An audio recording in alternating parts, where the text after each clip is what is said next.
రాజకీయాలు శాశ్వతం కాదు కదా ఆయనకు. బాలకృష్ణ లాగే ఆయన కూడా సినిమాలు చేస్తే రాజకీయాలు చేస్తాడు అనుకుంటున్నాం. అంటే ఇప్పటికే 3 సినిమాలు చేతిలో ఉన్నాయి, హరిహర వీరమల్లు, ఉస్తాద్ భగత్ సింగ్, ఓజీ. అయితే ఏ ఒక్క సినిమా గురించి కూడా సరిగా అప్డేట్ రావట్లేదు. అసలు ఆయనకి ఇంట్రెస్ట్ ఉందా లేదని చాలా మంది అనుకుంటున్నారు.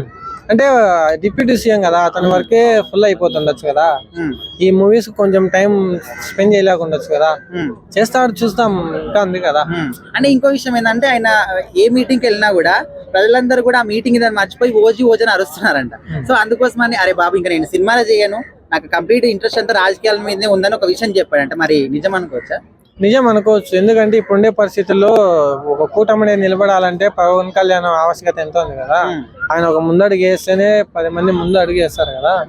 కాబట్టి ఆయన కొంచెము కంట్రోల్ ఉండాలనుకుంటున్నా. కంట్రోల్ ఉండాలంటే సినిమాలు కొంచెం దూరంగా ఉంటేనే మేలు అనుకుంటున్నా. అంటే మీ పర్సనల్ ఒపీనియన్ గా చెప్పండి, ఆయన సినిమాలు చేస్తే బాగుంటుందా, రాజకీయాలు చేస్తేనే బాగుంటుంది, లేకపోతే రెండూ చేస్తే బాగుంటుంది అనుకుంటున్నా? అలాంటి వ్యక్తి రాజకీయాల్లో ఉంటేనే బాగుంటుంది అనుకుంటున్నా. ఓకే. ఎందుకంటే ఏం రాజకీయాల్లో లేనప్పుడే ఎంతో రైతులకు ఒకరు అది 1 రూపాయి అయినా కావచ్చు, 1 లాక్ అయినా కావచ్చు ఇచ్చాడు కదా.